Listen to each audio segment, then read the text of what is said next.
आप सबको जय मसीह, नमस्ते। मैं एक विषय लेके आपके पास आज फिर से आया हूँ, जिसमें प्रभु यीशु अपने चेलों के साथ जब बात कर रहे हैं तो पतरस मत्ती उसका 18 अध्याय में पतरस प्रभु यीशु से पूछते हैं कि प्रभु, मैं अपने भाई को कितनी बार क्षमा करूं? जब वो मेरे विरुद्ध में पाप करता रहे तो क्या 7 बार? प्रभु यीशु कहते हैं कि 7 बार नहीं, 7 के 70 गुने तक। अर्थात प्रभु यीशु हमारी पाप क्षमा करने की जो क्वांटिटी है अर्थात संख्या है, वो असीमित कर देते हैं। अर्थात हमें असीमित जगह पे स्तर पर तक हमें क्षमा करना ही चाहिए। 1 बार नहीं, 2 बार नहीं, 4 बार नहीं, 6 बार नहीं, 7 बार नहीं, मगर अनलिमिटेड। इसके बाद पश्चात प्रभु यीशु इस अध्याय में एक राजा और एक दासों के विषय में बात करते हैं दृष्टांतों में। राजा जब अपने सेवकों को जिनके पास उसका ऋण है, जो ऋण वसूल करने के लिए बुलाता है, एक के पास आज की भाषा में अगर कहें तो करोड़ों रुपए का लोन था। उसने कहा तू ऋण चुकता कर, नहीं तो तेरे बाल बच्चों परिवार सहित जब तक ऋण चुकता नहीं होता तुझे जेल में डाल दिया जाएगा। तो वो दास उस राजा के चरणों में गिर के गिड़गिड़ाता है, कहता है प्रभु दया कर, रहम कर, और मैं चुकता कर दूंगा, मुझे समय दे, वक्त दे। तो राजा सोचता है कि ठीक है, क्षमा कर देता हूं मैं तुझे। तो उस दास का करोड़ों का ऋण वो माफ कर देता है। जैसे ही वो राजा के वहां से निकल के बाहर जाता है तो उसका संगीदास उसे रास्ते में मिलता है। संगीदास जो मिला उसके पास इस व्यक्ति का जिसका ऋण करोड़ों का क्षमा हुआ है, उसका 100 रुपए का ऋण था। तो उस व्यक्ति को, संगीदास को कलर गर्दन में पकड़ करके वो कहता है कि मेरा ऋण चुकता कर। तो गिड़गिड़ाता है, प्रभु दया कर, अभी मेरे पास नहीं है, मैं चुकता कर दूंगा, सब्र कर। अनेक विनती और गिड़गिड़ाने के बाद भी वो क्या करता है? वो क्षमा नहीं करता, उसको लेके जेल में डाल देता है। ये बातें जब उसके संगीदासों के द्वारा उस राजा तक इस बात की सूचना मिलती है, खबर मिलती है, तो वो राजा बहुत क्रोधित होता है और उस दास को बुलाता है और उसको पकड़ करके जेल में डलवा देता है। कहता है कि जब तक तेरा ऋण समाप्त चुकता नहीं होता तब तक जेल में पड़ो।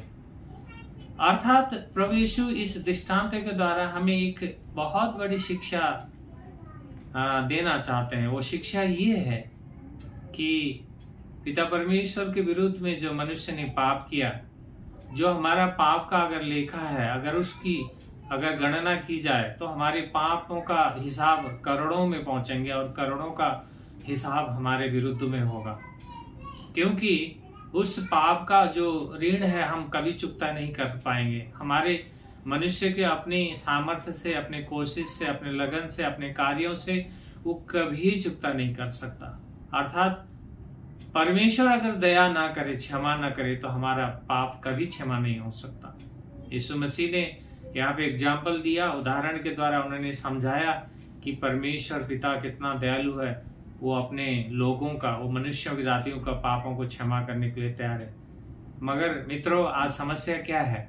आज चर्चों में, आज परिवारों में, आज घरों में हम एक दूसरे को क्षमा नहीं कर पाते। बहुत बड़ी समस्या है। छोटी छोटी बातों में हमारे जीवनों में कटुता आती है, चर्चों में समस्याएं आती हैं। यीशु मसीह के जो शिक्षा है उसका हम अनुपालन किस तरह से करते हैं? क्योंकि प्रभु यीशु जिस प्रकार उन्होंने इस अध्याय में 18 मत्ती का 18 अध्याय में उन्होंने सिखाना चाहा कि हमें क्षमा करने का हृदय होना चाहिए, असीमित रूप में क्षमा करना चाहिए।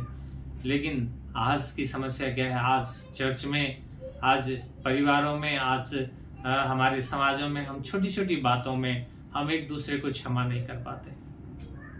ये बहुत बड़ी दयनीय एक मानव जाति की समस्या है। लेकिन अगर जो सच्चे मसीह के सेवक हैं, सच्चे मसीह के विश्वासी हैं, जो सच्चे रूप में मसीह के पीछे उसके अनुयायी के रूप में उसके पचिनों पे चलने की जिन्होंने ठान रखी है, जो चल रहे हैं, वो अवश्य उनका हृदय यीशु मसीह की हृदय की तरह होगा। और जिस तरह से परमेश्वर दाऊद के लिए कहता है कि वो मेरे मन के अनुसार का मनुष्य है, उसी तरह से परमेश्वर उन विश्वासियों को भी कहेगा कि मैं तुमसे प्रसन्न हूँ। क्योंकि आज का हमारे जीवन में ये क्षमा का बहुत महत्वपूर्ण है। हमारे इतने बड़े गुनहगार हम होते हुए भी हमें हमारे गुनाह क्षमा हुए, पाप क्षमा हुए, हम उस परमेश्वर को अपना पिता और प्रभु कहने के योग्य हुए। उसने कहा तुम मेरे परिवार के हो, तुम मैं परमेश्वर के घराने के हो, तुम अपने हो। तो आज क्या हम क्षमा कर पा रहे हैं? अगर हम क्षमा नहीं कर पा रहे हैं तो जरूर अपने विषय में जरूर सोचें। जिसके विरुद्ध में हमने गलत किया है या जिसके विरुद्ध में कुछ कटुता है, हम उसको तहे दिल से क्षमा करें। अगर नहीं कर पा रहे हैं तो प्रभु यीशु के चरणों में झुकें और उस भाई के या उस बहन के पास जाएं, उससे क्षमा मांगें और उस समस्या को सुलझा लें। अन्यथा एक दिन हम प्रभु यीशु के सामने जब उपस्थित होंगे, उस दिन हमें लज्जित होना होगा। उस दिन वो कहेगा मैंने तुम्हारे इतने करोड़ों का पाप का ऋण मैंने माफ कर दिया, लेकिन तुमने अपने संगी भाई का, संगी बहन का तुमने छोटा सा अधर्म या पाप या गुनाह जो भी कहें, तुमने उसको भी माफ नहीं किया। हमारे पास कोई प्रत्युत्तर नहीं होगा उस दिन हम लज्जित होंगे।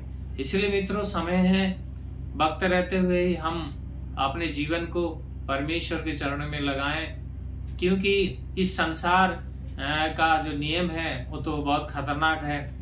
मैं अपने जीवन के से भी कुछ बातें कहना चाहता हूँ। ये संसार का न्याय करने का तरीका अलग है, क्योंकि जब हमारे पास पैसे होते हैं, जब हमारे पास सब कुछ होता है, तो हमें ना जानने वाले दूर के भी लोग होंगे तो भी कहेंगे ये मेरे सगे हैं, अपने हैं, इस तरह से परिचय देंगे। अगर हमारे पास आज पैसे नहीं है, अगर हमारे पास उनकी स्वार्थ की पूर्ति की साधन नहीं है, तो अपने लोग भी क्या करते हैं, मुंह फेर लेते हैं। अपने लोग भी कहने लगते हैं कि ये तो मेरा नहीं है, सगा नहीं है। मैं ये इसलिए कह रहा हूँ, ये मैंने अपने जीवन में होते हुए मैंने देखा है, महसूस किया है, क्योंकि मेरे परिवार के अपने लोगों ने ही हाथ पांव को तोड़ने की बात कहा। मेरे परिवार के अपने लोगों ने ही, जिन्हें मैं बहुत प्यार करता था, उन्होंने ही कहा ये तो अपना नहीं है, ये तो हमारा नहीं है। तो मित्रों, ये संसार का तरीका है और कोई रीजन और कारण नहीं था। एक ही कारण है कि मैं यीशु का अनुयायी बन के यीशु के रास्ते पे चलने जब लगा, तो लोगों को मैं पराया बन गया। ये संसार का नियम और रीति है। इसीलिए मित्रों, आज मैं आपके सामने इसलिए ये विषय लेके आया हूँ, क्योंकि अगर हमारा हृदय यीशु मसीह की तरह क्षमा का हृदय नहीं है, अगर हमारे हृदय से हम हमारे भाई और हमारे बहनों को क्षमा नहीं कर पा रहे हैं, तो मित्रों, कहीं न कहीं हमारे जीवन में कमी है। कहीं न कहीं हम उसकी शिक्षाओं को सही ढंग से पालन नहीं कर पा रहे हैं। संसार और संसार की रीतियों को छोड़ दीजिए। संसार क्या कहता है, संसार क्या करता है, वो भिन्न है। लेकिन जिसने मसीह की शिक्षा को जाना है, जिसने मसीह को चखा है, जिसने उस वचन के स्वाद को अनुभव किया है, और जो कहता है कि वो एक बॉर्न अगेन क्रिश्चियन है, एक नया जन्म पाया हुआ एक मसीह है, तो अवश्य उसके जीवन में क्षमा का हृदय होने होगा। वो क्षमा एक दिन, एक साल, एक समय के लिए नहीं, लेकिन अनंत के लिए क्षमा करने का मन होगा। वही सच्चा एक यीशु का चेला होगा। क्योंकि अन्यथा, जैसे मत्ती के 7 अध्याय में जिस पहाड़ी उपदेश को अगर हम पढ़ें, तो उसमें प्रभु यीशु कहते हैं कि उस दिन बहुत से लोग होंगे जो कहेंगे प्रभु हमने तेरे नाम में अद्भुत कार्य किया, हम तेरे नाम में हमने भविष्यवाणियाँ किया, हमने तेरे नाम में दुष्ट आत्मा को निकाला, हमने रोगियों को चंगा किया, लेकिन प्रभु उस दिन कहेगा दूर हो जाओ मेरी नज़रों से, मैं तुम्हें नहीं जानता। वो समय हमारे लिए बहुत भयानक होगा। ये हम लोग अंत के समय में हैं, इसीलिए हमें सजग होना होगा, इसलिए हमें अपने आप को परखना होगा, जांचना होगा कि हम कहाँ हैं, सही हैं, क्या उसके वचनों के अनुसार हम जीवन जी रहे हैं या हम संसार के साथ कंप्रोमाइज करते हुए जीवन जी रहे हैं। संसार वचन कहता है हम संसार में तो हैं लेकिन संसार के नहीं हैं। इस बात को हमें नहीं भूलना है। अगर हम इस बात को भूल जाएं तो संसार में और हम में ज्यादा भिन्नता नहीं मिलेगा। जो प्रभु यीशु जिस तरह से असमान जुए में जुटने न जुटने की बात कहता है, हम फिर उस बात को भूल जाएंगे। क्योंकि मित्रों बहुत स्पष्ट है, समय निकट है, अंत के समय में हम लोग चल रहे हैं, यीशु मसीह का आगमन निकट है। इसीलिए हमें अपने आप को तैयार करना होगा उन बुद्धिमान 5 कुंवारियों की तरह। अगर हम अपने आप को इस तरह से तैयार नहीं कर पाएंगे तो एक दिन पछतावा के सुबह हमारे जीवन में कुछ नहीं बचेगा। इसीलिए मैं आपको उत्साहित करने के लिए और सचेत करने के लिए मैंने ये वीडियो बनाया है और मैं आपको धन्यवाद करता हूँ। आप मेरे संग हैं, आप वीडियो सुन रहे हैं, देख रहे हैं, जिससे मुझे भी उत्साह मिलता है। इसके लिए मैं आपको धन्यवाद करता हूँ, मैं आभारी हूँ। धन्यवाद। जय मसीह की।